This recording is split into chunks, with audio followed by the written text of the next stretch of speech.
Hey. Hey. Are we ready? Are we live? Are we ready?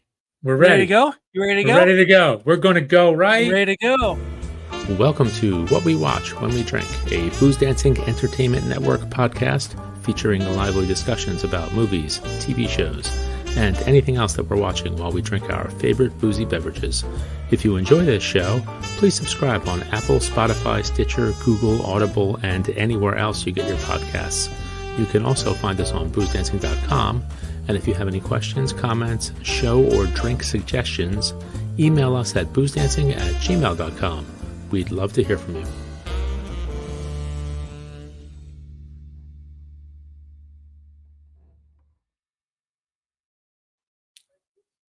We are back. We are live. Booze Dancing Entertainment Network is live. Welcome to What We Watch When We Drink, a very special episode on a Thursday night.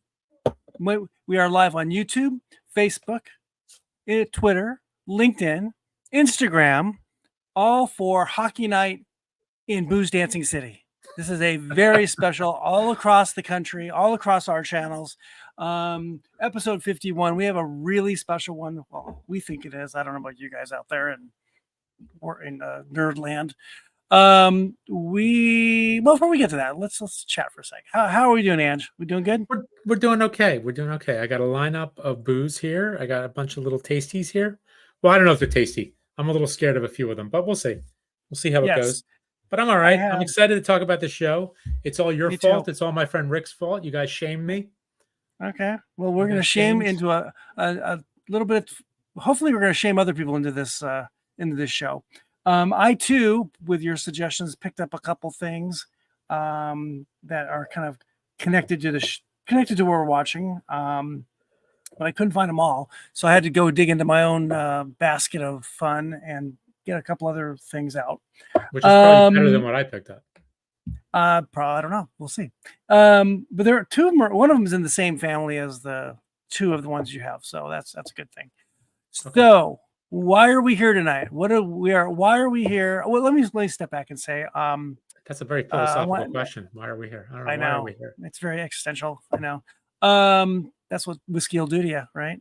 Don't forget. I want everyone to remember. Don't forget to check out all the great spirit and beer reviews at the Murder Table on boozedancing.com and Instagram and wherever you get stuff from us. There is one or two per week almost, it seems like. Ange and Mike get all kinds of stuff out there for you to see and check out and hear so you can hear what they think about all the different spirits that come our way.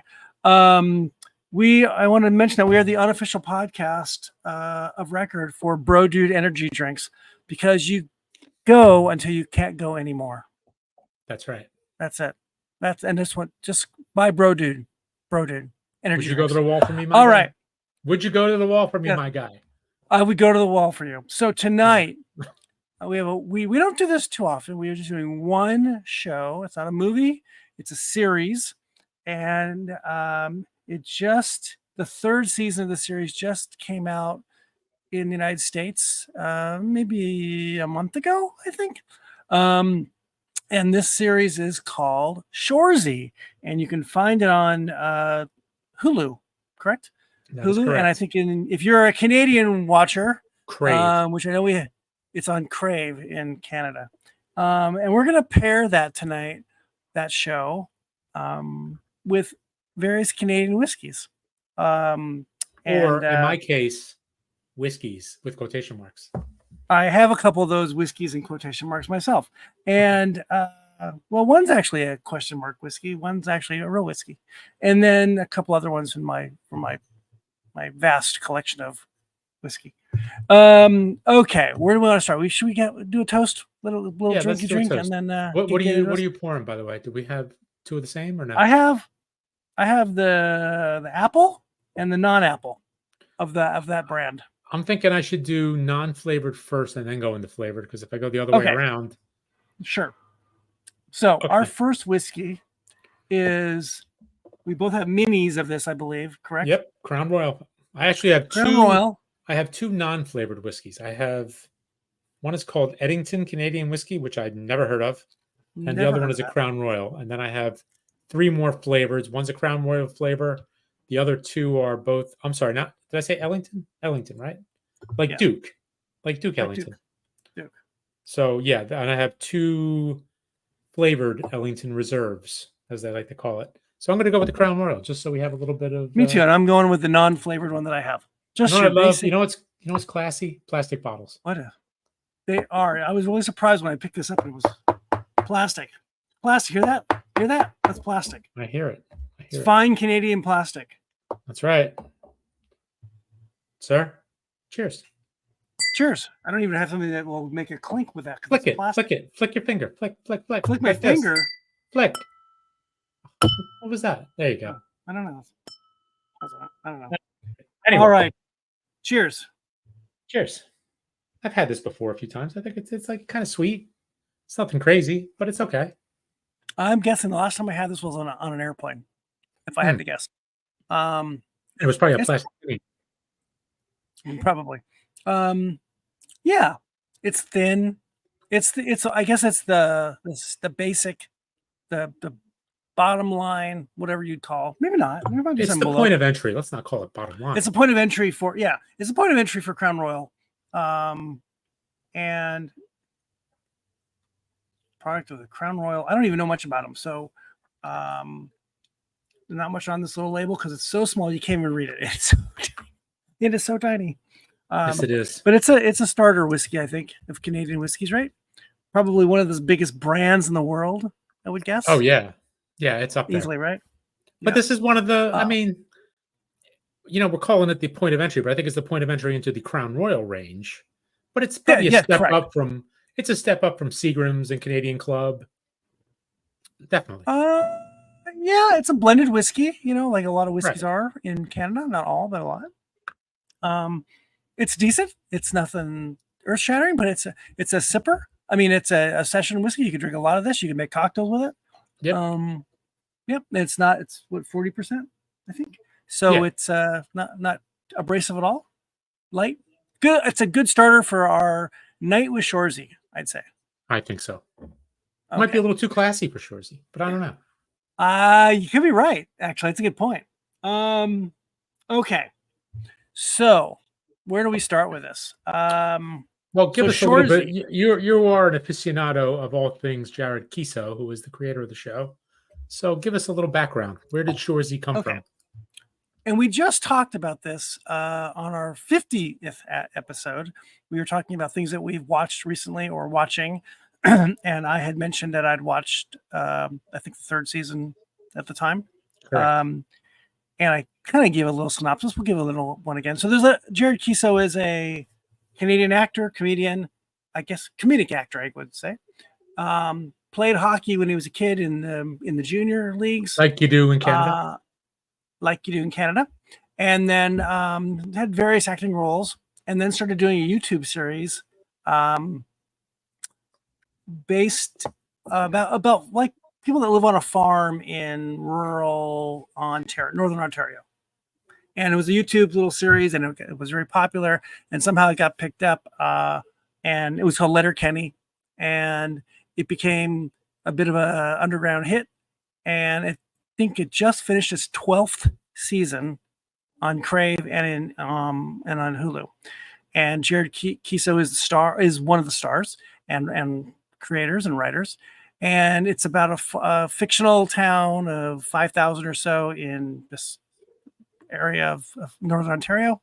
And he and his sister have a farm, and it's really about all the different people that live in the area. And there's different categories of people. There's the hockey people, hockey kids who play in like a recreational league, and then there's the farm people, and then there's the Amish folks, and there's the rodeo people. There's just all these little groups of people, and how they and kind of drug addict people.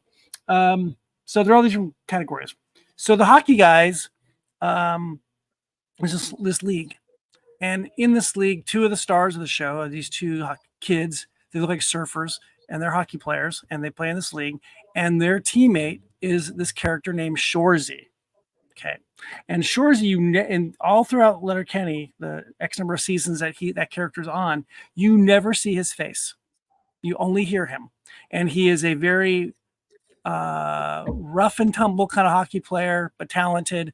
And he is very great at insults.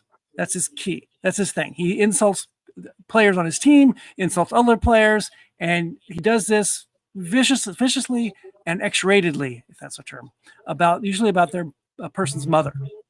And we can't get too detailed here, but it's pretty vicious and very funny and rapid fire. Yes, it is. And this show, Shoresy gets his own show, which is he leaves the show. His actual last name is Shore, but in hockey, guys get nicknames usually by adding an S or a Y on the end. And Shore becomes Shoresy, and Shoresy actually gets his own show by going to Sudbury, Ontario, into a different league. Now here's the NOSHO. The NOSHO. We'll come back to the spoilers that I have for you later on. Okay. And so he goes to Sudbury, Ontario, and joins the Sudbury Bulldogs, and in the Northern Ontario Senior Hockey Organization, NOSHO. And then the team he goes to has not won a game, and they've lost 20 in a row, and he's sick of it. And the owner of the team, who his mother owned the team first, now she owns the team. It's a woman named Nat, and she is sick of it. And she's going to shut the team down. She's tired of it. And then Shoresy says, "Nope, don't do that. I can turn this team around. I'm going to make it. I don't want to lose any more games. I hate losing. So I'm going to bring in friends, and we're going to change the whole makeup of this team." And that is the start of season 1 of Shoresy, and we're on season 3. There are only like 6 or 8 episodes per season. 6. And 6. Is it 6 even in season 3 also? 6. Okay, 6. thank you. So there's only 18 6. episodes. 6. And they're maybe 20, 25 minutes long. They're very short, easy to watch. And they're very funny. So the Letterkenny is about this community. Shoresy is about this team and how this team kind of comes together to become a better team. And there'll be spoiler alerts. It doesn't matter. This team gets good, and they run off a good streak of wins, and the team just comes together. And he's funny. It's funny. It's X-rated. It's heartwarming. It's all of those things. The language it's based is around X-rated. hockey. The language is X-rated. The language is X-rated. The language is X-rated. Yes, but the show is. I saw a few things online that heart isn't really the right term for it, but it has heart. And I remember saying it has heart. It has does, a lot of heart. But it's more than that, and it's really because the team and Shoresy himself, they care. He cares about winning and not losing. And it really is a beautiful story amongst all the craziness that goes around it. Angie, I've been talking about it for a couple of years. Yes, you have. And you dove in. Give me your initial thoughts. Well, okay. First, I tried to watch it before, and I like to think of it as like the show has like its own frequency, and I just didn't I wasn't tuned into the right band because I couldn't figure it out at first. I didn't quite understand what was going on because you got to get the lingo to a degree. It's got its own slang. It's like watching The Wire. You remember when you first watched The Wire? Yep. It's like, what the hell is going on here? Well, I would say 2 things. Yes, the language is completely different, but it's different. It's not your normal sitcom. No, it's not filmed like it's not filmed like a normal sitcom at all. There's no laugh track, of course, and the dialogue is like you're on speed. It is so fast. It's furious. Sharp cuts, scenes that you think are going to go somewhere, or kind of just the ending of a scene, just kind of segues to another scene in a weirdly connected way. They're almost nothing to do, but the language connects them. It is not like regular sitcom stuff, No, even no. for even cable. It was definitely an adjustment. It took me a second. I didn't know what they were talking about. But once you figure it out and once you're in tune, it's really good and it's really addictive. And I went through all 3 seasons last week. And in preparation for this, I actually watched it again. And I got to say, I picked up more the second time. Yeah. So what's nice is they'll say something and you really got to pay attention because then maybe a couple episodes later, you'll be like, oh, like the whole thing with Sanguinette and Michael's girlfriend and the squeezer at the lake. Like, what's a squeezer? Well, you figure out what a squeezer is and you learn what an aqua dump is. Quite literally. I have to admit, it wasn't as jolting to me after watching Letterkenny. Well, after watching Letterkenny, right? It's very similar. Right. So the dialogue wasn't jolting, I guess is really true. Not so much jolting, but it's like you said, the speed of it all. It's very different. You have to. I compared it to like Marx Brothers, just how it's just fired just constantly, like a machine gun, language wise, but not action wise. Oh yeah, that's what I mean. I'm just talking about the language. I'm not even talking about the action. The action is easy, and that's you could follow that. It's just what the hell are they talking about sometimes? Yes. It took a little while, and I watched it twice, and I pick up a lot more the second time around. Yep, I agree, and I'm on like a third round of the first season and I was watching a couple episodes last night, and I'm picking up things too that I don't remember from the first time too. So there's a whole hockey. Yeah, go ahead. I'm sorry. Another show that was like that, where you had to kind of just get used to it. And I guess it's any really British show, but like Succession was the same way. Like the first 2-3 episodes, I'm like, what is going on? Then when you go back and watch it again, it's like, oh, you have to get in tune. I read a review today online, and it compared the dialogue to Succession. Yes. Yeah. It's as filthy, but to the next level. Yeah, I mean, it has its own style of language that is not like other shows. It's not. I'm sure people in Canada don't talk like this, right? I don't know. Got I've its been to Canada own way. It's very unique, and it really is an eye opener in a lot of ways. And the way it's cut and the way it's edited, it's really brilliant. It really is. And there's a lot of insulting going on back and forth between characters, and somehow or other they work in a story and all that too per episode. And there's an arc to every season, to the 3 seasons, and a larger arc that's going on as well. Right, because we're through part 1. Yeah, the ending of the 3rd season ends with that's part 1. So I believe I read that. So Letterkenny ended last year after 12 seasons, and there you go. Everyone's favorite Canadian. Yes. To be fair, which is a Letterkenny line, like Pitter Patter. Pitter Patter Panini. So Panini, that's right. He signed up with Crave for a longer term deal that I believe ended Letterkenny, but it continues Shoresy, and I think he's going to have some creative development options to do some other stuff. He's really talented. We can talk about the cast a little bit. Apparently, I should have brought this up. He's won some Canadian acting awards. Who was that? He played 2 seasons. Oh, was it 2 movies? Give me one sec. I'll look it up.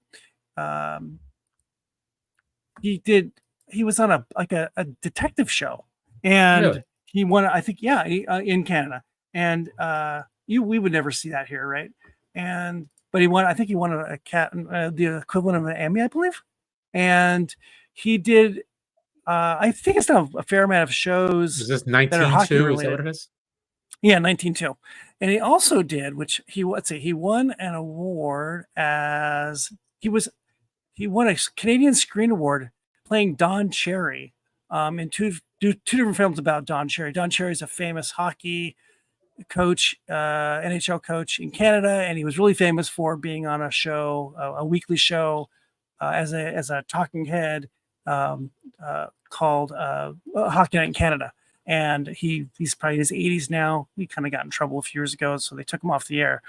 But he's iconic in Canada, and Jared Keeso played him apparently twice.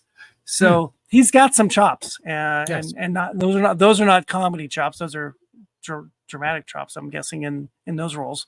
And then he comes to this crazy idea and starts working on YouTube and comes up with these crazy characters for Letterkenny and then ultimately for Shoresy. So let me. There's an Indigenous Canadian element to this. There's in Letterkenny, there's many Indigenous characters, and in Shoresy, there's Indigenous characters. Who there's Sanguinet, who's the coach of the team, of this adult hockey league team. There's also the owner of the team, Nat, is Native Canadian, as well as her two, what would you call them? Girl Fridays, assistants. I don't know what you call them. Assistants. Yep.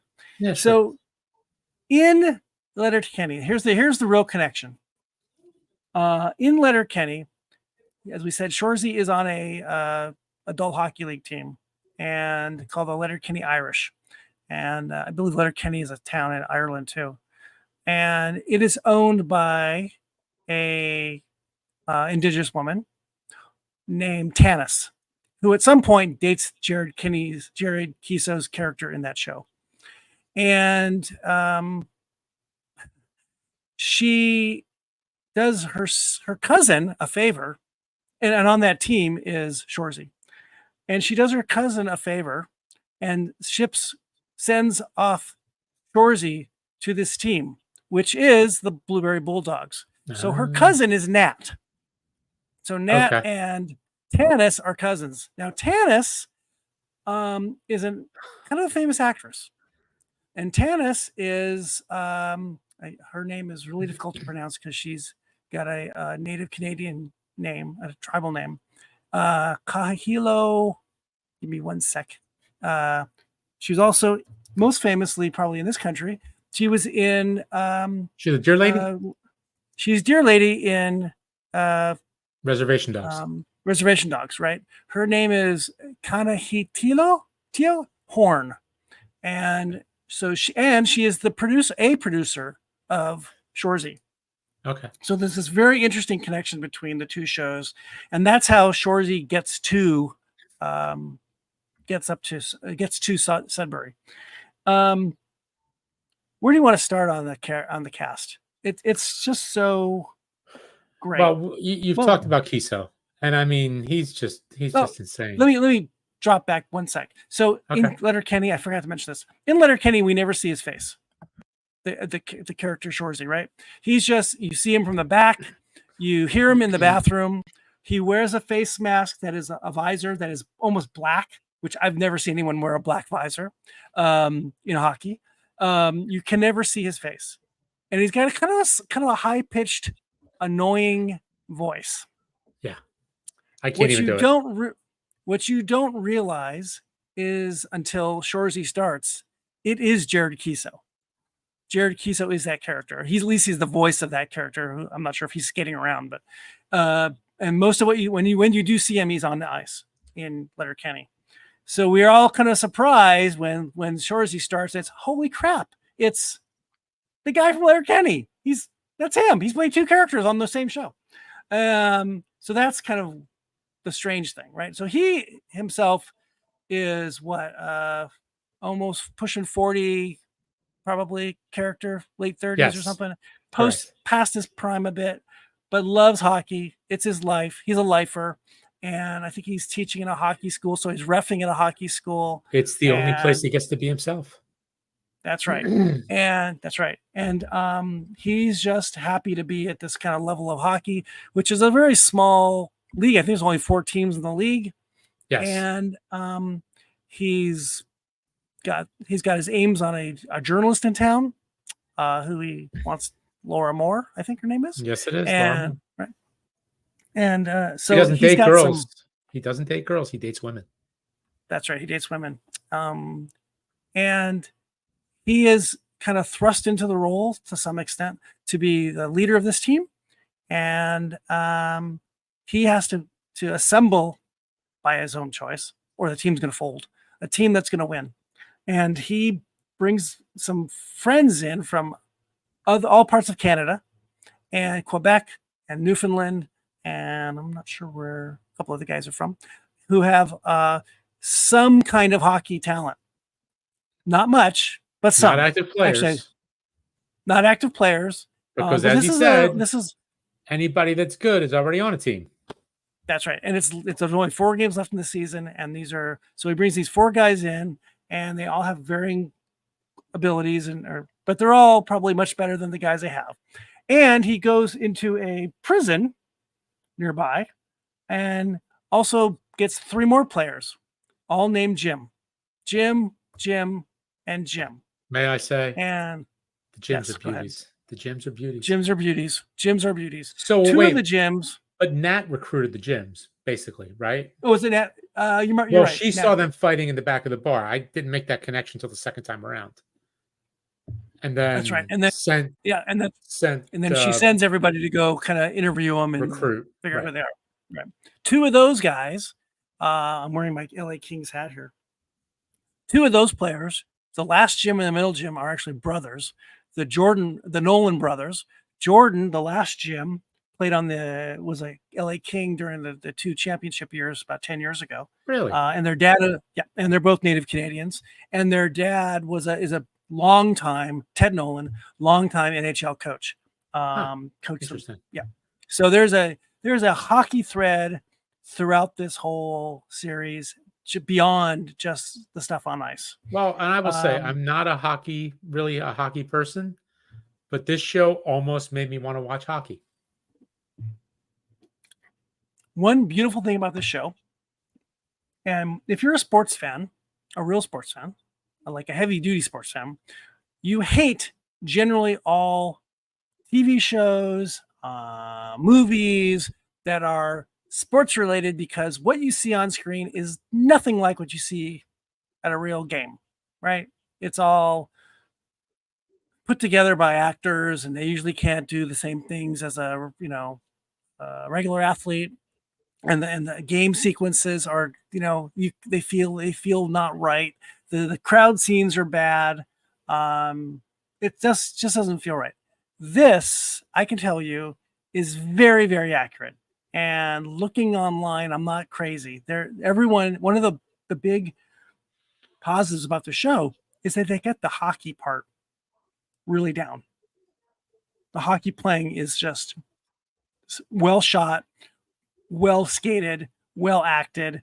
It's just great. And the crowd scenes, I think it's all filmed at the Sudbury Communities Hockey Center.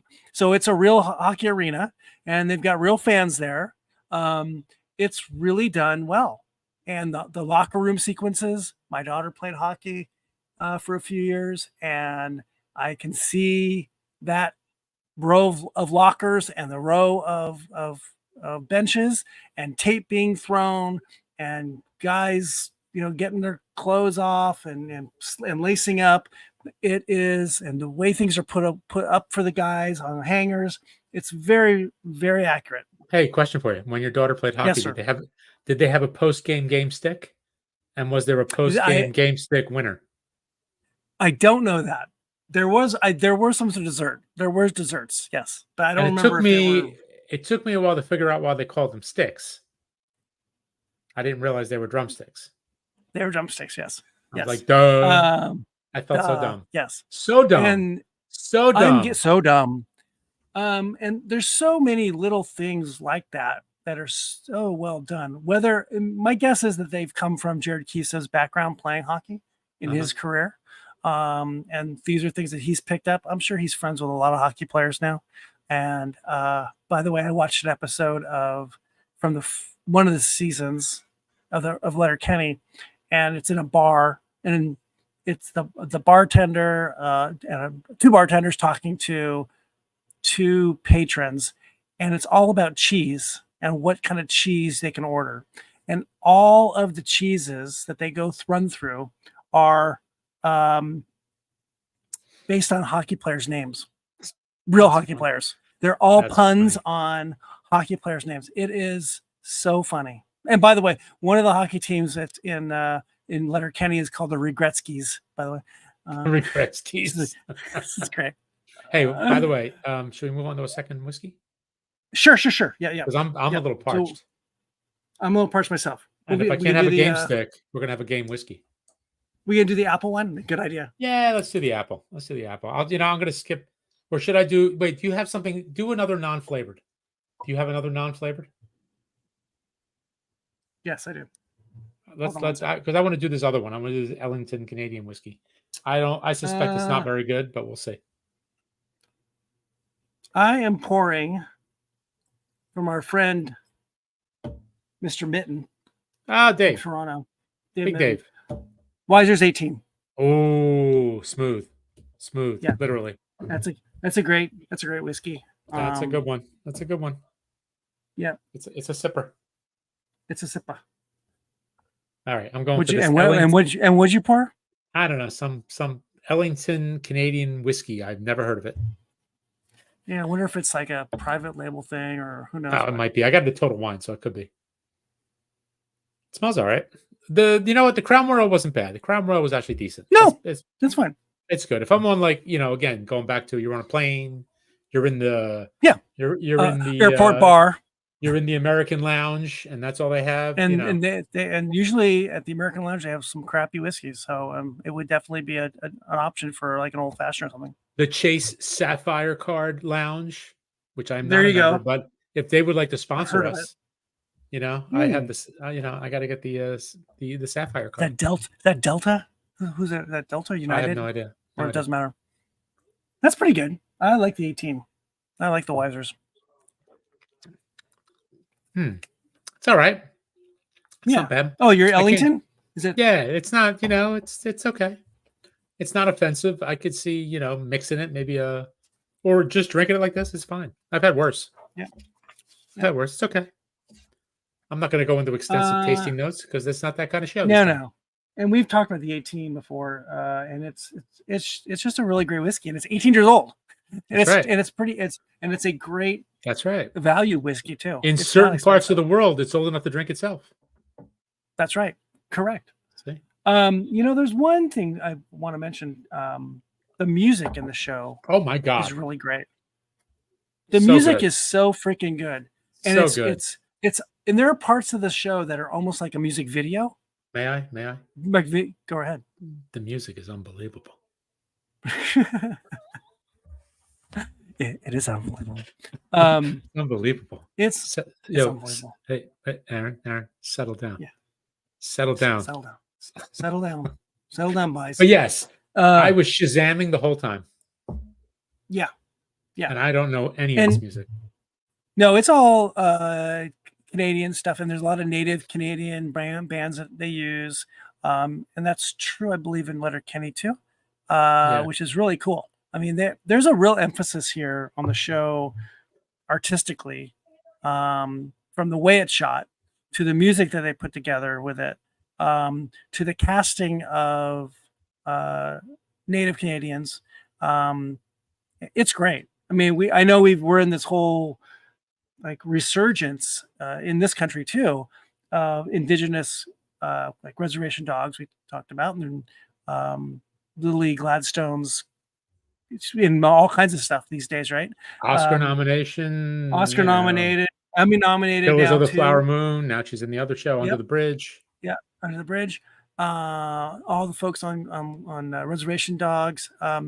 So Keeso and company are that way as well in for Canadian folks, and it's great. It's wonderful seeing all these different faces and all this different music. The music is just great. I'm sure you can find it all online too, of what they are. It doesn't. I had written some notes here. It's a really smart show.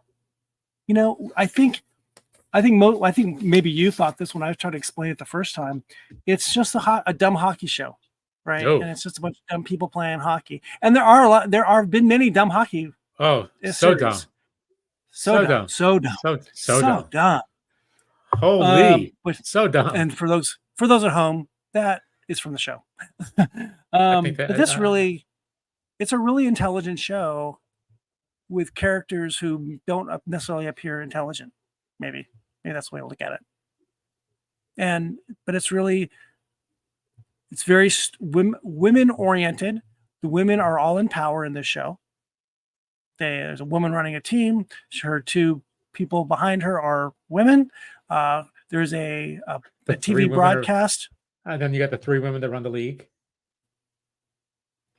Yes, 3 women. Yes, correct. Run the league. You've got Bro Dude Sports, which is a fictional energy drink, and in Letterkenny, it's owned by women, and it's run by women. And in Shoresy, that brand is sponsor of a pregame show. During the games are actually televised, and the host is a woman. And then we have a journalist woman. It is equally weighted women to men on this show, which is really great to see too. And they all have their own reasons for doing what they do.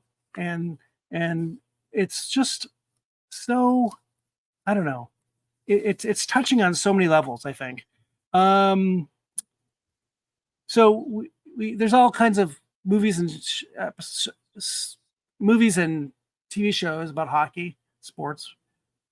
This has got to be for me, it's one of the top shows. It's up there with Slapshot, right? Yeah. Slapshot. Yeah. In terms of hockey, or just in terms of depth and heart, I think. Yes. And it's just, now you've got 2023, 24 filmmaking ability versus 1970s ability for Slapshot. It's just it's really good, and the hockey part is really good. Yes. And as we get farther along in the show, it's about a man's journey and coming towards the end of the road of his career, and trying to understand that and what that means. And on a couple occasions, they ask him, "Did you ever think what you're going to do when you're not playing hockey?" He's like, "No, that's all I want to do. I want to play hockey." Which is a lot of people about their own lives and about their athletes, or they're just regular folks. We're just seeing what we're doing at the moment. Let's see, what else did I have here that I want to talk about?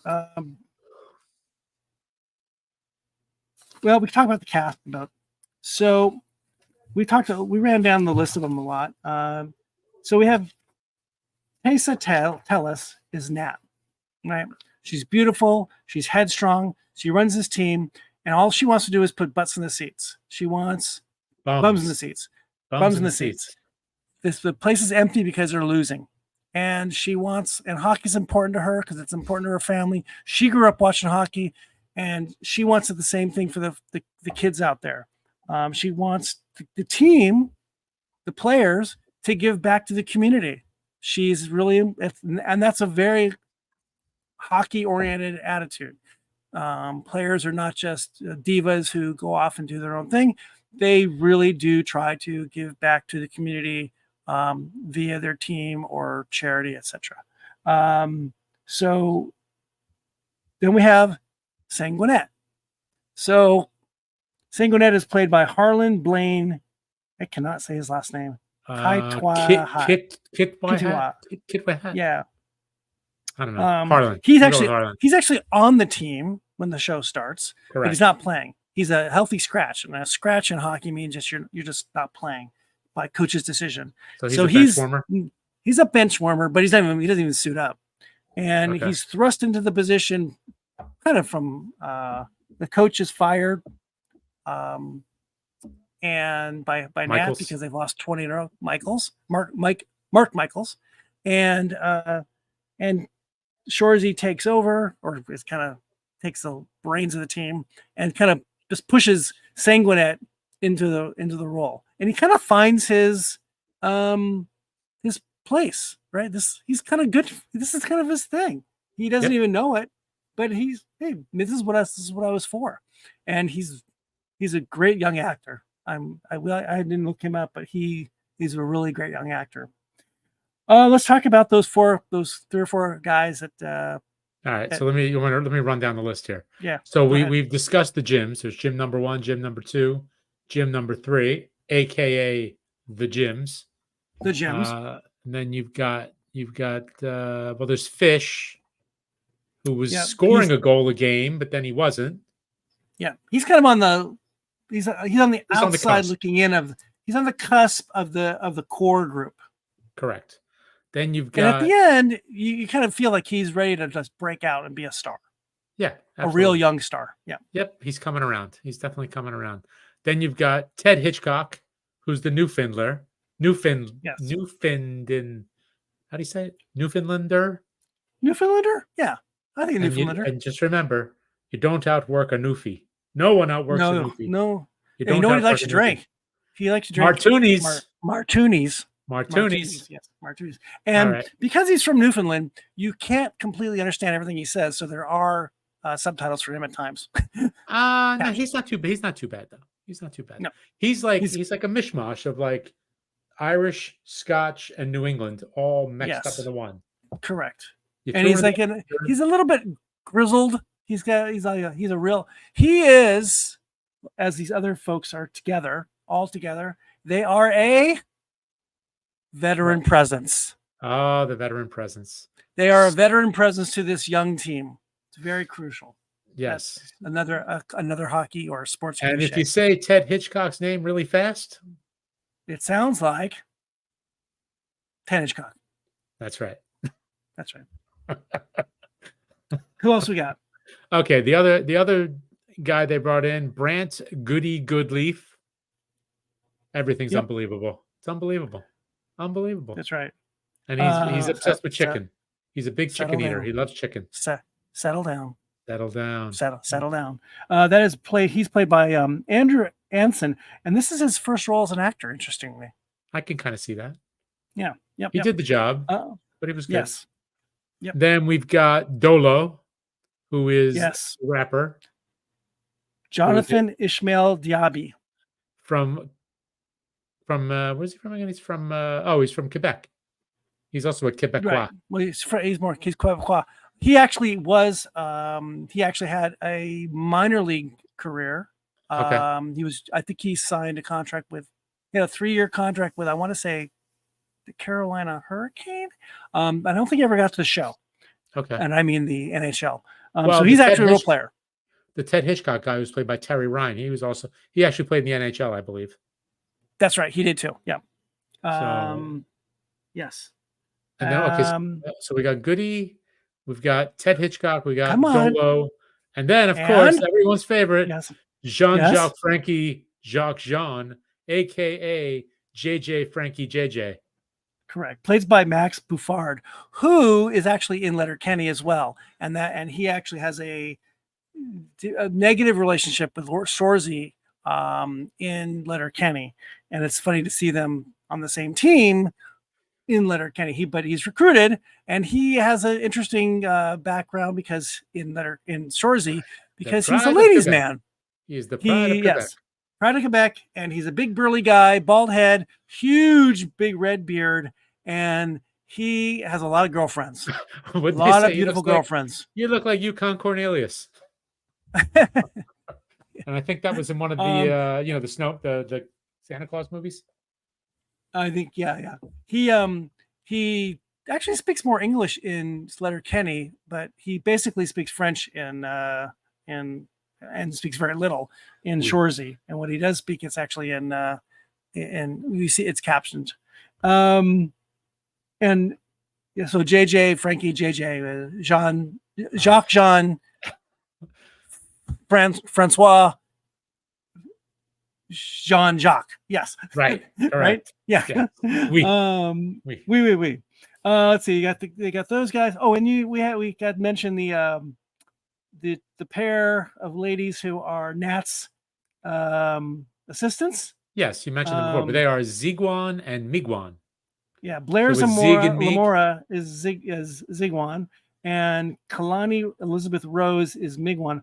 One of them is a kind of somewhat famous DJ in Canada. That she has a music career. Yeah. Huh. Yep. And then we got Jordan Nolan. I think that's about all the main folks. There's and Ryan McDonald plays Michaels, who the original coach of the Bulldogs is fired, but then comes back to be the goalie. He comes back because he's a good goalie. He's a better goalie than he's a coach. Correct. And right. And we had Camille Sullivan as Laura Moore, the affection, Shoresy's affection. She's a journalist in town. And then there's just a few other side folks. One thing that happened, I think it's in every season, they move back to the Bro Dude pregame show hosted by Anik. I can't remember her last name. She's Anik Archambault. Yeah, she's also from Letterkenny as well. And she is Quebecois, and she played by Kim Cloutier. And she hosts this show, Talking Hockey. And the three talking heads on the show are real folks as well. Tessa Bonhomme works for TSN in Toronto, and she, I think, was an Olympic on the women's Olympic team in Canada, and also Brian McDonald. He plays RA, and he's from Spit and Chicklets, the podcast, which is a pretty big hockey podcast here in the States. And also, I can't remember his name, Jay Onrait. And Jay Onrait is on TSN also as a talking head on their version of Sports Center. And he's the goofy guy on the left of the and he doesn't get a word in all the time. Right. Yes, but when he actually came to the States was on FS1. So he's like me, the goofy guy on the left. Correct. You're the goofy guy on the left, right? Holy. For what? For what? So the show is full of. Oh, maybe we should talk a little bit of. I was gonna say some numbers on the show. I guess I don't really have numbers on it. Third season originally came out in 2022. We're into the third year, 2024,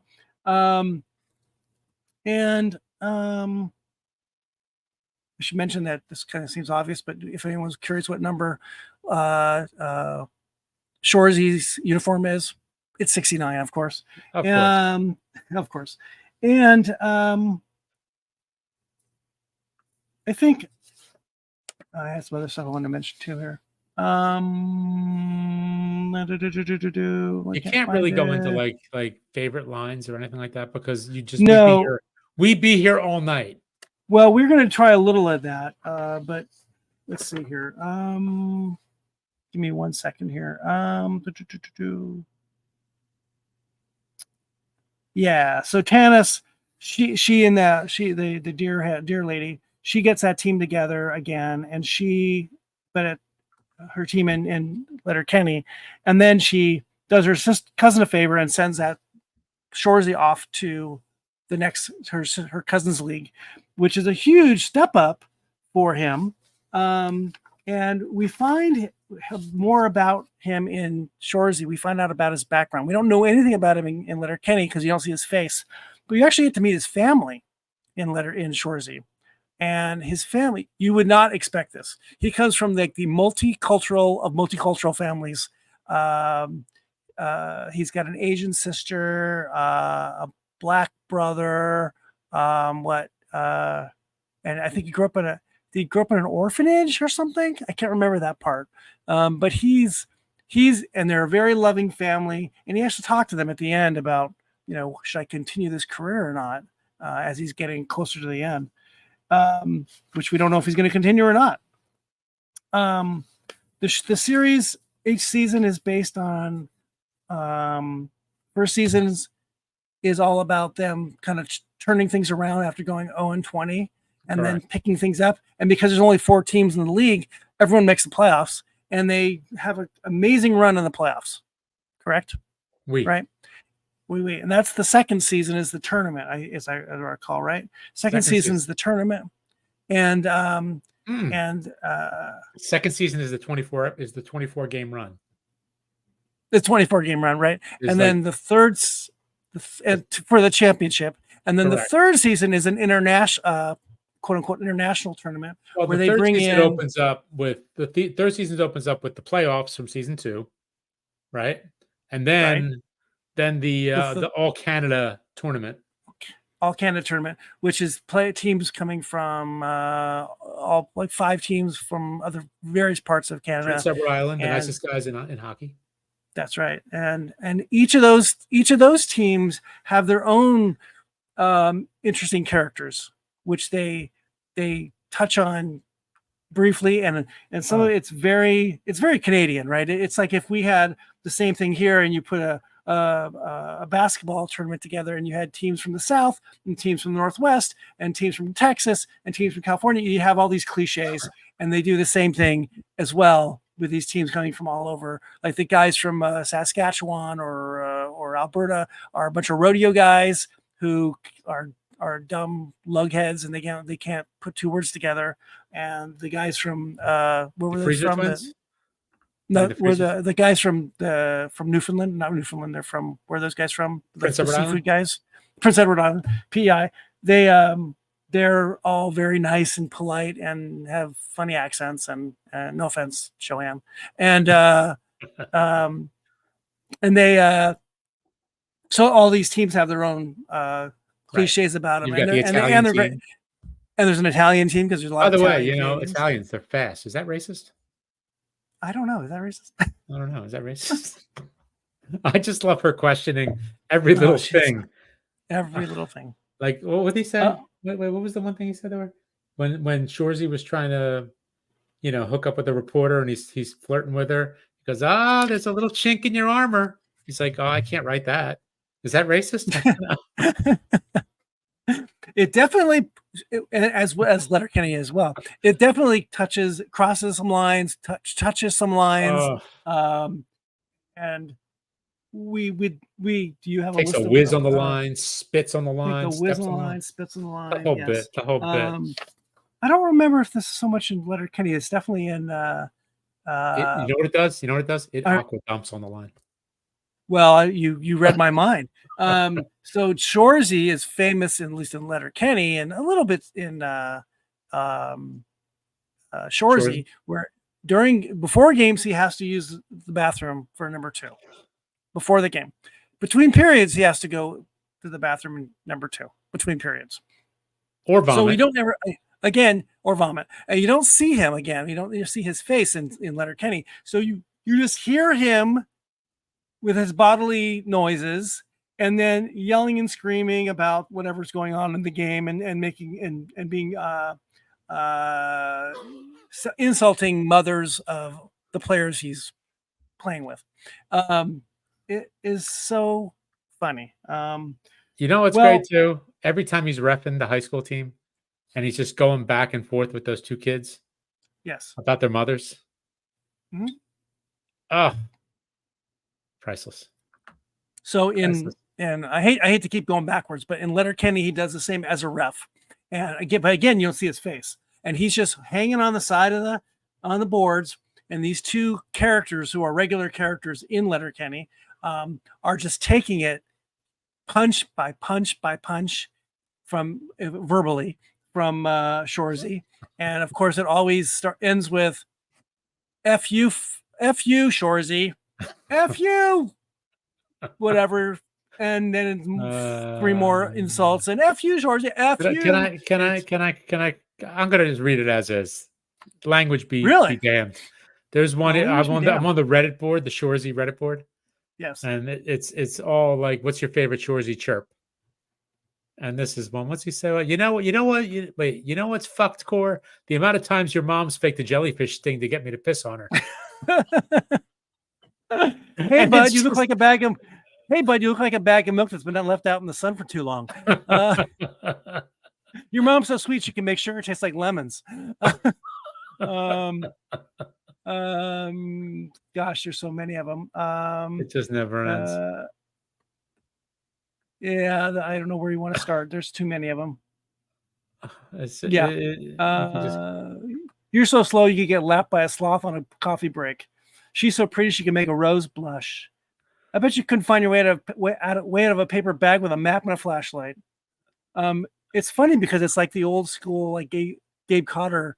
What was that called? The Dirty Dozens. Oh, okay. Yeah, where you're just making fun of, on the streets. You're making fun of everyone's mom. Here's not my mother. Well, wait, here we go. Well, I hate to be the one to tell you, but did you know the Pride of Quebec can hammer a Quatre Ving pack of mini chocolate bars in one episode of Cold Water Cowboys? Now I want to know what the hell's Cold Water Cowboys. Yes. So there's a lot of references that us dumb Americans don't get. Actually, you know what was great? When they're recruiting the gyms in the prison yard, and what's his name? The Newfoundlander is saying something they could do like Jim. And he just goes on a whole rant about Broadway. Jim, yes. It was so funny. Yes. And he said something like, and one of the things was, I think, was from like Rent. One of those songs was 525,700 minutes or something. And I was like, it took me a second. But when I read it, I was like, oh my God, it was killing me. One of the things about the show, which is true in Letterkenny too, is that there's always these thread lines that go through, right? There's these ongoing jokes that just keep coming up no matter what the episode is, and or references. And you mentioned it to me a couple days ago about the Asian food. Oh yeah, the whole time. Next time, let me meet you up at the what's it called? We'll get a bibimbap, or maybe we'll talk over a nice miso ramen, or how about some dim sum? It's so funny. It's just so random, and it's not pizza. It's not pizza. It's all these different Asian. I want to go to Sudbury. Yeah. Looks like the food will be good. We'll do like the Asian food tour of Sudbury. Yes. So this, if you're not, it's a really cultish show. It's very popular, but it's very cultish. And of like but many shows, it becomes so cultish that it's got its own fan base and Reddit paid boards and I'm all in. Fan clubs and all, and it's all your fault. And there is also like a whole store where you can buy Letterkenny and Shoresy product. You can buy Bulldogs jerseys. You can buy Bulldogs hats. I actually own a sweatshirt that says "Set the tone," because you have to set the tone, and setting the tone is very important. Actually, what was great too when they changed the name to the Sudbury Blueberry Bulldogs. Yes. And everybody's just mocking them about the animal and fruit reference. Yes, when they come back and they're trying to restart this team after their 0-20 start, Nat decides that she needs some she has to pay for these players she's importing, and she gets a new sponsor, and that sponsor is apparently blueberries are a big deal in Sudbury, and so she gets some blueberry company to sponsor the team, but you have to change the name of the team and change the colors of the team.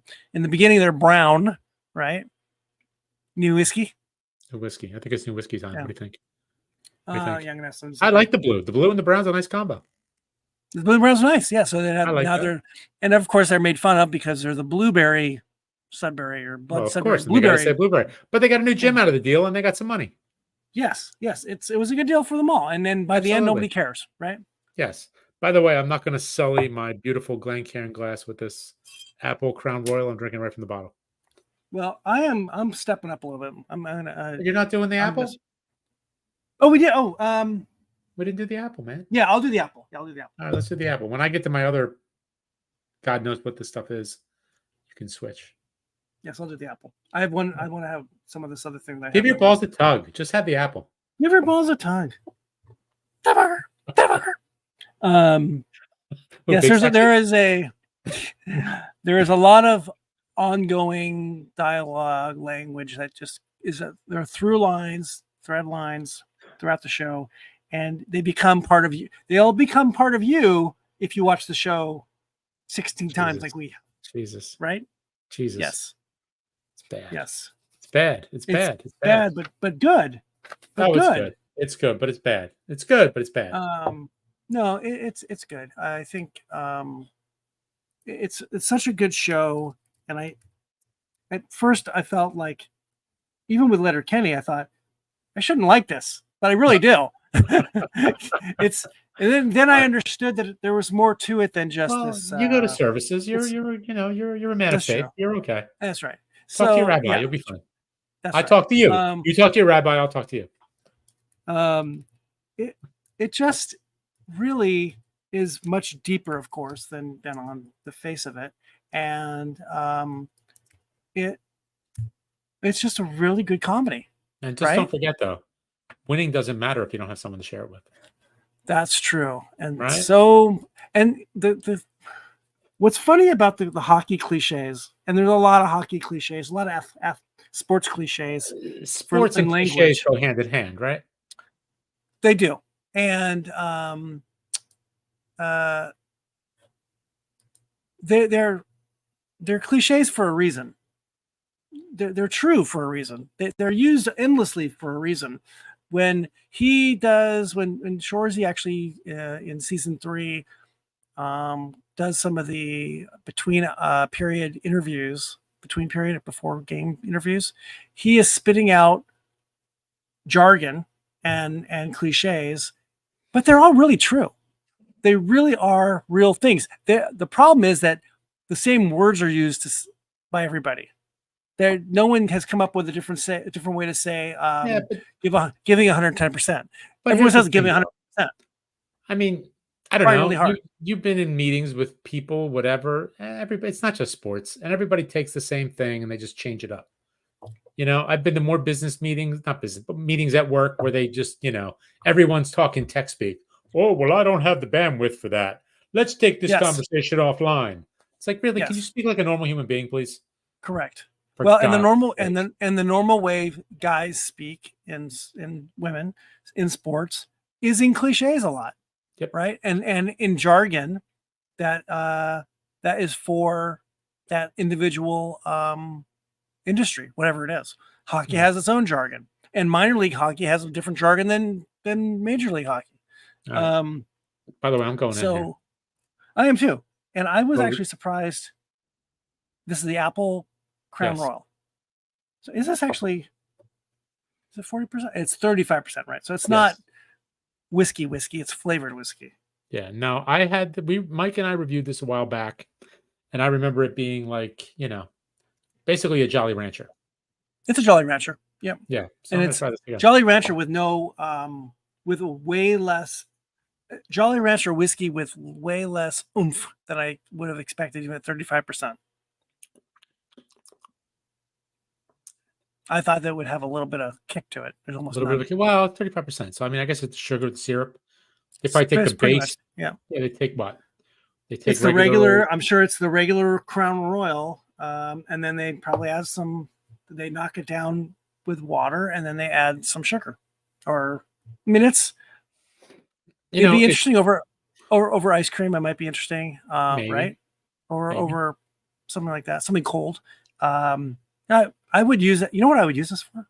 I would actually be interested to use this as the sugar for an old fashioned. Instead of using sugar, I would use that. Maybe. Maple syrup. Maybe I'll save that. Maybe I'll save this for that. Yeah.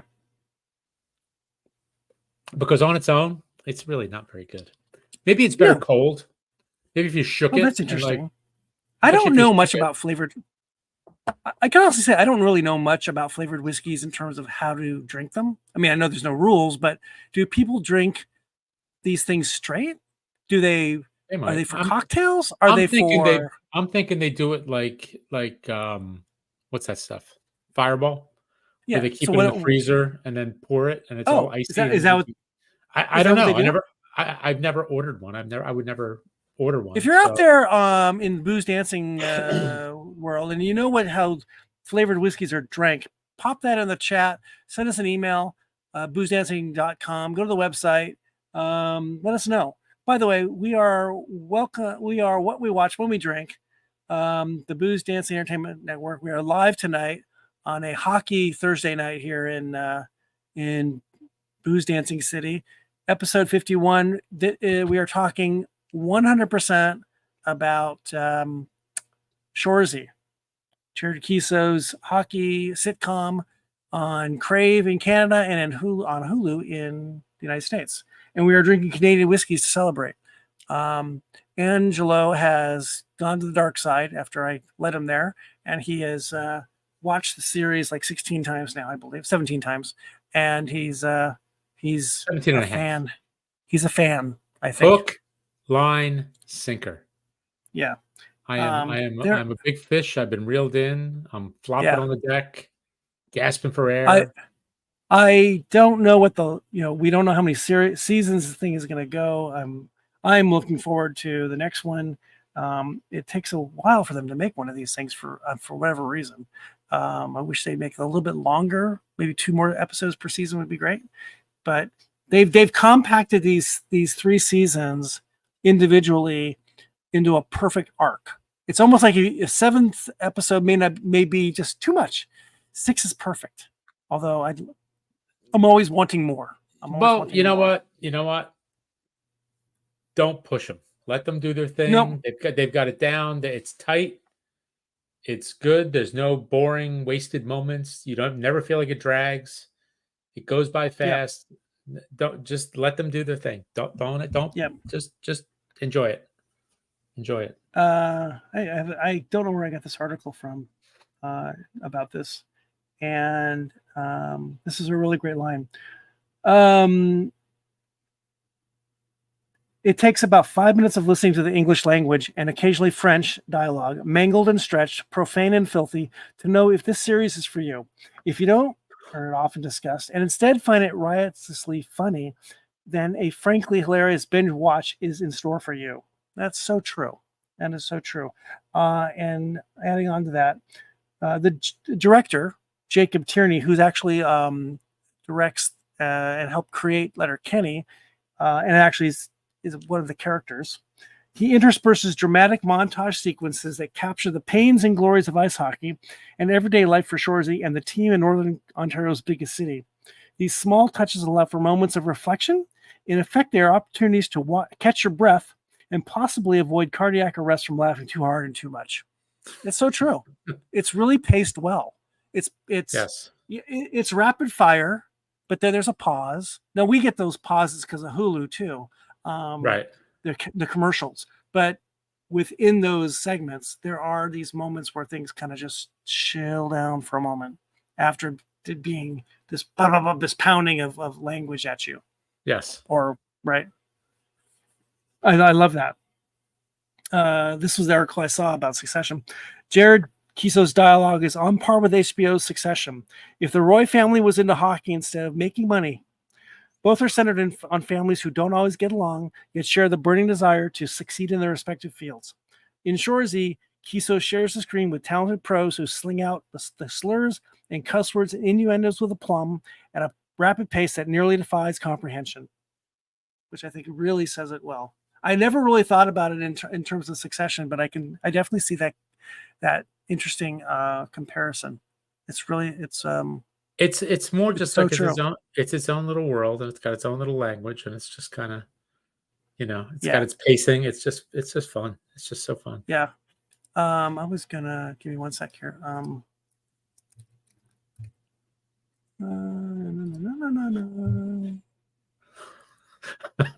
Here's one.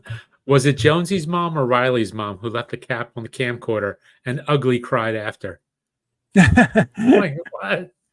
So Jonesy and Riley are the 2 hockey players who look like surfers from Letterkenny, who are the bane of Shoresy's existence in Letterkenny.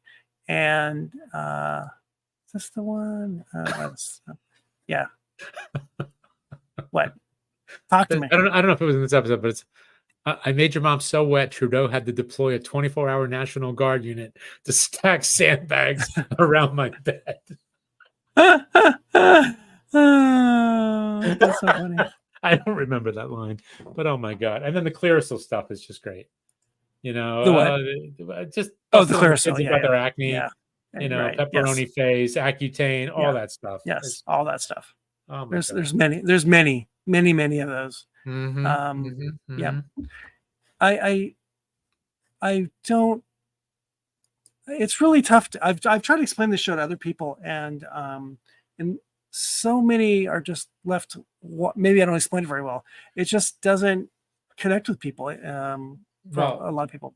I was telling my neighbor about it. He came over to drop something off, and I just said, I was like, oh, you got to check out the show. I'm like, oh, and by the way, the women are stunning. So if that's enough motivation to get you at least give it a try. Sure. Yeah. That's a start. That is a through line from Letterkenny as well. And it's also because Sudbury has an inordinate number of hot women. Of beautiful women. And again, it's all maybe it's justifying. I'm not sure if that's right, but it really, the women are in lead roles. And they're in control. They're not objectified in that way. They are in control of their destiny, and which is great to see. And they don't date sluts. They take them down. They don't date. They just take them down. Right. They take them down. So that's why do they I'm sure. Why do they call the hockey player? They call them sluts. I think because they get around. They get around. Yeah. I think that's it. That's the cliche that I don't know if all hockey players are athletes, but these hockey players, all the women, they're called sluts because they get around, and you don't date them, you take them down. I mean, you can sleep with them, you can mess around with them, but you don't date them because they're. But that's kind of the downfall of the Quebec women that love Frankie JJ, because they all fall in love with JJ. True. They get into all these serious relationships, and they all get hurt. Yes. Ultimately. Correct. So just take JJ for what JJ is. I'm pouring a little bit more whiskey for myself because I had to get that apple stuff out of my. Yeah. So this is going back to our first whiskey, which is the Royal Crown, the standard Royal Crown, Crown Royal. This is a Crown Royal single barrel. Ooh. And I don't know if they're still doing this. This was a barrel pick for I want to say it was either Bevmo or Total Wine, and it's 51.5%. So this is a little bit different than your standard 40% Crown Royal that you see. It's wherever 7-Eleven or wherever you get your cheap whiskey. Not in Jersey. And I remember hearing about this from somebody who said, you got to get this. And I was really new in the Canadian whiskey. And I was really impressed by it. It's interesting when you bump up the ABV on certain whiskeys, they really change, right? For the better. And this one, from my knowledge of Crown Royal, this really changes things significantly. I have to send you some. It's really good. Okay. We've had a couple. We had a couple special editions that were really good. That's really good. Way back in the day. So I'm going to punish myself right now because that's what we do, and I'm going to have this Ellington Reserve banana flavored whiskey. Well, you are really taking the show to a whole different height.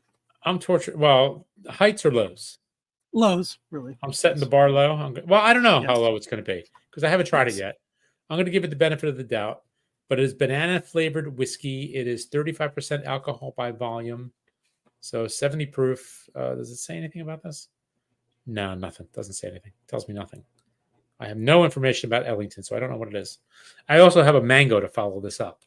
So I figure I'll go banana first, mango later. Maybe I'll make a cocktail and I'll do both. A banana mango. I'll do tropical whiskey. So, all right, I'm going to go. I'm going to read someone else's words. Nat. The character Nat is only the most evident of the Keeso specialty of suggesting that women are most desirable, not just when they're physically attractive, and the whole there's an impossible amount of cute girls in Sudbury thing is actually kind of tiresome, according to this writer, but when they're tough, brave, smart, and in command of their own lives, Nat, Meg, Zig, Laura Moore, Candace, and Letterkenny, they're tough, brave, smart, and they know what they want in business or in a sexual partner. And they're gorgeous. Very revealing moment near the end of episode 6 at the end of the final game when Nat comes up behind Shoresy, who's kneeling on the ice, and touches him on the shoulder. And he looks up at her. And on the basis of the writing and the acting, that if Nat leads, Shoresy will follow. And that's really it. That's the kind of depth is in the show in creating these scenes to give power to the women that are on screen. Yes. And right. Oh yeah. And by the way, in addition to the music we talked about, the shots are framed really, really well. Yeah. Every single time. Like the locker room I've seen scene. Beautiful. Right. And the hockey stuff too. I mean, we talked about that. But yes, the shots are framed so well. You are getting a depth of field that you don't normally see in a sitcom. Right. You are seeing just wonderful things on the edges and things in the foreground and in the background. When I was watching Letterkenny for a long time, it was very jarring. And one of the things that's interesting, I thought, this show must be on this little tiny budget, because it felt like if there were these two shots, and sometimes it felt like the two people talking, or a group of people that were like split in two, they weren't in the same, they were being filmed separately and then they were spliced together. And I'm not sure why that was done. And there's a little of that in Letterkenny too. And I think it just might be in Shoresy. That might be Shoresy's thing, or Jared Keeso's thing. That's how he likes to frame things. Well, shoot things. And I also popped into my head last week while I was watching it. It felt like an early Wes Anderson movie too, just the way they framed the shots. That's right. Yeah. I mean, I think maybe he's a fan. Like, I was watching one scene, I forget where it was. I think it was later, maybe third season, and Sanguinette's talking to the guys in the locker room, and just the way they did it, like he would speak, the camera would cut to whoever he's talking to, cut back, and it just felt like a couple scenes in Rushmore to me. Like, have you seen Rushmore? Yeah, definitely. That's it. There was like a scene with Brian Cox and what's his name, Schwartzman, when they're like in the office, and he's trying, he's getting tossed out, and he's going back and forth with Brian Cox, and they just keep going back and forth, and they're doing like a Godfather scene. It just felt that way to me. It just had that feel, and also the way the music is used, because Wes Anderson knows how to use music. Yeah. You get the feeling that these guys are fans of people like Wes Anderson and putting this stuff together. I mean, it's not just him, but he's got the Shoresy influence, whether it's Tarantino, whatever. These guys just know how to do it right. They also film Sudbury really well too. Yes. The landscape outside of the four walls. They are really good about filming within the four walls, especially in the arena. You're in the concourse. Somebody remind me of something we got to talk about here in a second. It makes it feel very real and very pretty at the same time. It's not. It doesn't feel amateurish, and it doesn't feel fake. Yet it's done very beautifully, I think, is a good way to put it. So thinking of the concourse, there is one character we didn't talk about who's grown on me. Jory Jordan. Yes. Who is a kid who has his own little sports talk interview show, and for the kids, and he's a teenager of some sort. He dresses in a suit and tie, and he will interview players, and mostly he interviews Shoresy, and he is very straightforward, in your face, doesn't really expect a response, and says what's on his mind, and tells you he's in love in a sexual way with whoever, and is very insulting to whatever adult he's interviewing. And it is so funny. And he runs through cliches too, as well, for hockey cliches too. Who would have thought of that character to throw in? That is so out of the blue. Yeah, I'm looking to see who plays him. I don't have his name. I don't remember. He's not on the list I saw. Oh, here we go. He might be. McLean Fish plays Jory Jordan. Yeah. So what's his story? He looks like a kid. He looks like he can't be a kid, He, Sandal. no, but you know who he looks like a little bit? Kid. For a second there, I just looked at it. He looked a little in this picture. He looks a little bit like Jack White from the White Stripes. He does because of his hair, a little bit. Yeah, it's a little bit like Jack White. Yep. I don't in my list. I don't have his name anymore. That's funny. But it is McLean Fish, Shoresy, Dark Harvest, and he's in something called All Fun and Games, whatever that is. Look up while you're looking up while we're playing around with names here. Look up Laurence Leboeuf. Oh, Laurence Leboeuf, JJ Frankie JJ. Yeah, that's one of his famous girlfriends. She's an actress. She's a real Canadian actress. Oh, the actress. I'm sorry. Yeah, I was looking up. I looked up Max Bouffard. Laurence Leboeuf. Oui. Right? That's her, right? That is her name, Laurence. And there's also Lysandra Nadeau, but she's somebody else. Oui. Who plays herself too. Oui. But she has a fairly, she's fairly accomplished. Yeah, Shoresy Transplant, which you were telling me about before we went on. Lucid, something called Three Pines. Is that the one Transplant, with Three Pines? Oh, yeah. With Alfred Molina? Yeah. Yes, Alfred Molina. Oh, that's right. Okay. I forgot she was in that. She's only in it for a small, maybe a couple episodes. Le Beau Malaise, En toute casse, Montfoster, Apapacho, Street Legal. So it's all French language Quebecois. Stuff, right? Oui, but she's award winning. She's a very good actress. She's really good in Transplant, which was a Peacock show. She plays a ER doctor, and with this, I've talked about this show before on our show. It's about a Syrian refugee doctor who comes to Canada with his sister. War-torn Syria. I think it's Syria. War-torn life. Comes to Canada to try to make a new life, and gets into a program in this Toronto hospital in the ER department. And she is what's her name? Laurence Leboeuf. She's a doctor there, and it was so surprising to seeing her there after I'd seen her in Shoresy. What the heck? I know her. So she can play many roles too, and it's funny that an actress of her abilities and resume would come on to Shoresy to play herself. It's fun. It's a fun joke. She's not even. She's playing an actress. She's playing herself. Well, she's playing opposite the Pride of Quebec. JJ from Frankie JJ. JJ Frankie JJ. Who were the two guys? The two, the color commentator and the play-by-play. The two guys that follow JJ.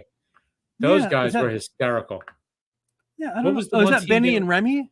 Yeah, those guys were so good. I think one of those is Jacob Tierney, like the director. Oh, okay. Sure. Yeah. Okay. Who plays a guy named Glenn in Letterkenny, who is like a minister, but he's also a closeted gay person, and he's so freaking funny. He's so great, so funny. Gosh, I don't know. We could probably go on, and this could be like a 24-hour show. We could go through every episode, and we should find. It'd be really fun is to find the dialogue for each episode. Oh my god! Oh my god, that'd be great. What if we could find that? I'm sure that would be really fun to. So yeah, Jacob Tierney, and the other one is Jonathan Torrens. He's Remy. But what was the one team? And they had Wilson, Belson, Belson, and Bulson. Oh, that was so great. Yeah, it was so great. So that again, it's making fun of the cliche Canadian cliches, right? Of players' names and whether they're Italian Canadians or they're rodeo guys. Ferraro. Yes, they're all the same. It's making fun of all those like we would do in this country, but it's the Canadian version of it. It's just so well done. I just love this show, and it's enjoyable to rewatch it as well. Yeah. And it was fun too. The whole thing with the team with all the Dutch players, with the 8 oh my god, yeah, the Appeldorns and the Van Doorzens and the long last names you can't pronounce, and it was great. And there's an interesting part in the last 1 or 2 episodes about where Shoresy's going to go, and in the last few episodes, Nat gets them. She's trying to put them back, make the players give back to the community, and she gets them to do webinars, one webinar, and one webinar. Webisode? What? For what? Hey, by the way, I'm going mango. I'm going mango. Okay, no, God banana was banana. It was better than the apple. Now I'm going mango.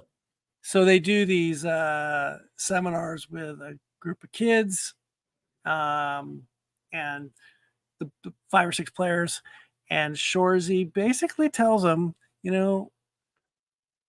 just stick to hockey. People are in your ear trying to get you to do all this other stuff, and just be hockey players. Don't go.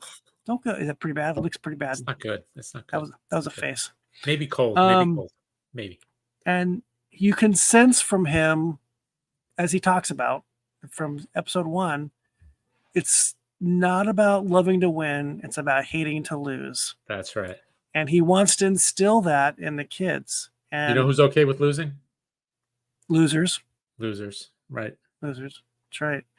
And you want to try to instill that and so much about kids sports is not about that. It's oddly enough. And that's a really interesting take on youth sports in general, and where Shoresy, the character, is going to go after this, an aging athlete, and where he's going to take his wealth of knowledge and his veteran presence. Where is he going to take it? Where is he going to set the tone next? And that's the big question. By the way, speaking of just the sports angle, when he got that concussion, the second one, the way they filmed that was pretty spectacular, the way they did that. Yeah. That was really, really well done. And I had posted, there's the, I've mentioned it before, the Watch Facebook group, which is very, very active. So, I basically said, I'm late to the party, but damn, this show is so good. And go ahead, what? No, you go ahead, finish up. Well, and this woman posted saying that her kid was playing, I don't know if it was hockey or football. And that scene, she said she was just getting like PTSD from when her kid had a concussion and all the stuff that happened with that. It was like so really well done. And the kid wakes up like, did we win? Am I still at the place? Is the game over? The kid just totally blacked out. I had no idea what was going on. That moment in a sitcom is amazing. It makes the show turn on a dime to something you never expected. Right. And a really dark place, right? Because look, it's a comedy, and it's hockey, and bad things happen in hockey. People get hurt. People can get really hurt. And I think Fish has a scratch on his neck at some point, and it's from a skate blade, I think. Yeah. Hockey is very dangerous. There's lots of people that get injured for life, and concussions are a very real thing. And the fact that they go to that place on this sitcom is pretty cool. That they can bring that to the screen, because it's a real part of hockey, and it's a real part, probably even more so, of an amateur league hockey, where there's somebody always who wants to play like it's the NHL, and they want to hit hard like they're playing in the NHL, and then someone's going to get hurt, and it happens. And watching the aftermath of Shoresy and how they deal with him and take him out on a stretcher, and him not knowing where he is, it's really real, and it felt really real. And you're right, it was filmed really realistically, and it's a little hard to watch it, right? And in some of the injuries that you hear, or some of the hits that we see, those two, the freezer guys, the Friesens, yes, those hits and I know a lot of it's through sound, but those are guys taking real hits against the boards. taking the hits. Uh-huh. They don't like it. Doesn't tickle. It hurts. So a skate tap to or a stick tap to all these guys, these actors who are playing these roles and taking real hits on. Well, a lot of them screen. are real hockey players, though, right? Yes, and that's what makes this real too. Yeah, that's what makes this show so good on the hockey sense. It's not actors who have maybe skated when they were a kid. These are ex-hockey players, who they're legit.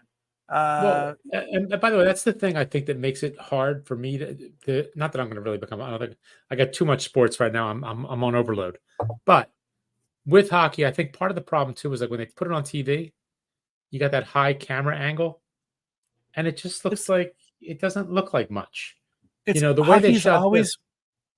You're right there. You're right on the ice. You're level on the ice, and you see this happening. It's like when the All-Star game was on the other night. I think it was the All-Star game. Yeah. There was one particular shot, like behind the catcher, when I think maybe Ohtani or somebody, I forget who made contact. I don't know if it was Ohtani or Harper or whatever, but it was kind of neat to see it right there. Like the bat making contact with the ball and just the sound. I think that was probably a catcher's cam or umpire cam. Yeah, right? whatever that was. Right that, I understand why they probably can't do that all the time, but that was just really cool because it really brought you into the action. Hockey's a niche sport in so many ways, and one of the reasons it's a niche sport, at least in America, is because it doesn't translate to television as well as other sports do, and it's hard. It's the fastest sport in the world, right? These guys are flying around. You've got this little black thing that you can hardly behind motor racing, right? Yeah. But with motor racing, you've got cameras everywhere. You got cameras on cars. Yes. You are right there on the road.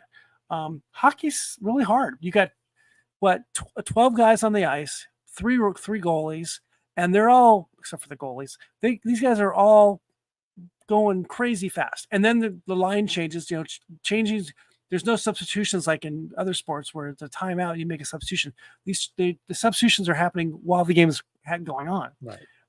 Players are changing, numbers are changing. It's really difficult to watch on TV, and that's why it doesn't do well in like other sports. It does well, but not like other sports. It's a game that's meant to be watched live. It really is, and it makes more sense live. You can see the whole rink at one shot. You can't see that on TV. Rarely do they do those kinds of shots. And even then, it's so high up, you can't see what's really going on at ice level. Right. So but that might change, though. That might change because cameras have gotten smaller and better. You're right. You're right. You can place cameras anywhere. And there's more drone stuff, and there's way that the sport can get better on TV. And it is getting better. It's not like it once was. Now it's much better, and 4K and higher definition viewing is helping the sport a lot too. And this show is really, like we talked about, the hockey scenes are really great hockey scenes because it puts you right there, like you said, on the ice, right there. You're looking right at the goalie. You're seeing everything. They really did a smart thing there. The goal scoring is ice level, looking at the goalie every time. And it's not from up high. It's done really well. I'm curious how many times they had to film some of those plays to get that shot, and it's done really well. Well, you know what, though? I appreciate it. They've got folks that have been playing hockey. They had real hockey players on the ice. So maybe they got it right the first time. You know what I mean? Yeah, you're right. And and you've got the star was a hockey player. He knows the sport. Jared Keeso is an interesting guy. He doesn't do a lot of interviews. It's really tough to find conversations with him. And if you've only seen him in this show, when you hear him talk, it's like, what? Yeah, right. There is a really good podcast that is a Letterkenny Shoresy podcast, and they actually got him on. And but it's a fan podcast, and he came on. He was on for 45 minutes. He was so good. He was great. He was really, really informative, really fun. He understands the love of the show because it's very, very cultish. He understands that, and he's very appreciative of it. And he does not put on airs at all. But you don't see a lot of him. You don't see the guy out and about on every talk show. Well, here's the thing. Do you want him on the circuit, or do you want him making more shows? I want him on making more shows. Yeah, that's right. Yeah, there you go. Yeah. He's working. He's a hardworking guy. Yeah, he definitely feels like a guy who has more. He has more to him, and I think we're going to see more of him. And hopefully, this Crave contract that he signed, this development deal, is gonna. We'll see more of him in the future. He's the Shonda Rhimes of Canada. Yeah. Hey, Jared, if you're watching out there, we would love to have you on. We would love to talk hockey, and we'd love to talk Shoresy and Letterkenny and drink whiskey with you. There you go.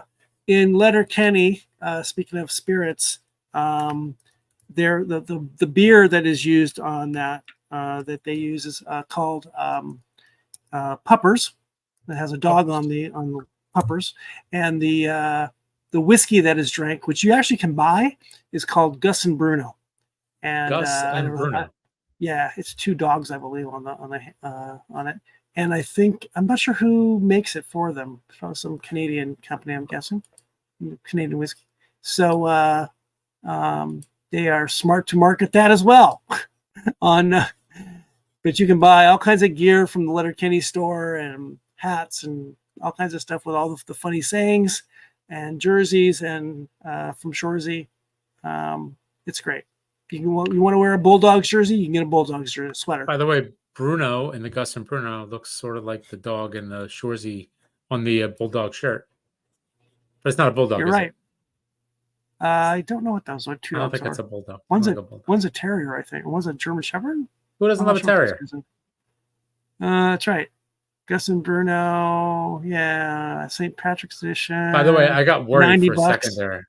Well, I got worried because I just saw Gus and Bruno, and then they had $135. I'm like, oh, it's for 6 bottles. I'm like, okay, yeah, that's okay. So it's 40%, whatever it is. Old style Canadian whiskey, Canadian. Yeah, what is that? What does that say? Old style Canadian whiskey, Canadian? Why does it say that means. on the label? That's funny. Old style Canadian whiskey, Canadian. I don't know. That's weird. I don't know who makes it. That's weird. The official rye whiskey of Letterkenny. So it's rye. It's interesting. Well, a lot of Canadian whiskey's rye, right? Well, after a minute, who makes Gus and Bruno? Do you think it's the guy? What's the guy's name at the doctor? What? The doctor in Ontario. The guy who works for Seagram's? No, not Seagram's. Livermore. Yeah. Don Livermore. Which is a great name for a distiller, by the way. It's true. Friend of Joanne's. It's a very good question. I don't know. I'm looking around here. I don't know who makes it. I don't know. Is it K? Oh, wait, what's this? Hold on. We're looking here. Gus and Bruno. Gus and Bruno. If the Gus and Bruno guys are watching, send us a bottle. We'll gladly review it. 40%. Oh. Anything? Everything but who makes it. Whatever. Anyway, let me just read a little bit here. Gus and Bruno was harvested through hours of chorin to make a valiant, vibrant, velvety finish. For no-necks, nut-tuggers, and ne'er-do-wells alike, this fine whiskey is sure to thrill, thump, and throttle thoroughly. It's a beauty. It's a beauty. It's on the shelf in the bar on Letterkenny. And what you just read about choring, that's what Jared Keeso's character does. He chores on his farm. Lots of choring. Nice. And it's funny. This website I'm looking at is called speakeasycompany.com has everything about this whiskey except who makes it. Well, that's all right. It's a secret. It's That's probably okay. it's probably They're allowed private. to have their Yeah, secrets. that's right. They're allowed to have their secrets. All right. Well, we have gone on probably too long, although not long enough for ourselves. No. And another bad call like that, Shoresy, I'm firing a clapper at your head. Swear. Clapper, not the clap. Two different things. No. Two different things. God. Your applesauce, bud. Oh my gosh. You know what I also love? Yeah, go ahead. Is I love the go back and forth between Shoresy and Zig. Oh my God, they're the best. It is the best. Oh my God. I love when she gets a ticket and he's like, "You got a ticket? What do you mean you got a ticket?" Oh my God, that's so funny. Don't you know what to do? Come on, you're a hot girl. She's like, "I'm a hot girl." What a fucking idiot. How can you get a ticket? You're a hot girl. What did you say? You're a hot girl. You can't get a ticket. It was great. You know, it was nice too. The seafood feast. That was just the end. Yeah, it's great. Yes. Spirit of camaraderie. That was great. And by the way, sitting around sharing. It looked delicious. I want to go to Prince Edward Island. Yeah. Oh my God. Oh my. I'm all right. Yeah. All right. Well, we're gonna call it a game here. Yeah, let's leave some gas in the tank for season 4. Yes, for season 4. And this has been fun. I'm glad we got to sit around and talk Shoresy and Letterkenny and Jared Keeso and the Bulldogs, because it's just a really great universe to play around in. What we watch when we drink, episode 51 is in the books. We are 1-0 now. Our win streak is 1. Booze Dancing Entertainment Network. We are. This has been live tonight, and this will be a podcast here in a week or two that you can download. Don't forget to send us your cards and letters. Don't forget to go to boozedancing.com and all of our social media outlets for reviews and interesting content regarding beer and whiskey and whatever. And if you have any suggestions, please send them in to us, and we'll be happy to watch what you want us to watch or drink what you want us to drink within reason. By the way, yeah. This episode was unbelievable. It was unbelievable. Yes. Do we have an end credit game stick? We don't. We should, but we should have some game sticks for the end credits. Fuck you, Shoresy. For what? All right. On that note, take us out of here. Take us out of here, Zig, Mig, whatever your name is. Hey, cheers, boys. Cheers.